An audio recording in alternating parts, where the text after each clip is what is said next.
Hello అండి అందరికీ, నా పేరు చందన. సో ఈరోజు మన ఛానల్లో చూపించబోయే రెసిపీ వచ్చేసి easy and tasty tomato rice. నా స్టైల్లో సింపుల్గా అండ్ టేస్ట్గా ఉంటుంది. ఫస్ట్ మనకు కావాల్సిన టమాటాస్ అండ్ పచ్చిమిర్చి అలాగే ఉల్లిపాయలు కట్ చేసి పెట్టుకోవాలి. తర్వాత ఒక గిన్నె తీసుకొని కొద్దిగా ఆయిల్ వేసుకోవాలి. ఆయిల్ వేసుకున్న తర్వాత కొంచెం జీలకర్ర అలాగే మనం కట్ చేసి పెట్టుకున్న ఆనియన్స్ పచ్చిమిర్చిస్ వేసి బాగా మగ్గించుకోవాలి.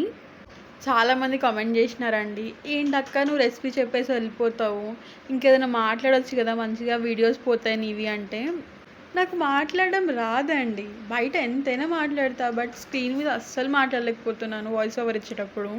ఏం చేద్దాం చెప్పండి, మెల్లమెల్లగా అలవాటు అవుతుంది అనుకుంటా యూట్యూబ్ వల్ల. తర్వాత కొన్ని ఉల్లిపాయలు దంచి వేసుకోవాలి, అలాగే కొంచెం ఉప్పు వేసుకోవాలి. ఉప్పు వేసుకున్న తర్వాత కారం వేసుకోవాలి. కారం బాగా మగ్గిన తర్వాత మనం కట్ చేసి పెట్టుకుని టమాటోస్ వేసుకోవాలి. నెక్స్ట్ పార్ట్ కోసం కమెంట్ చేయండి.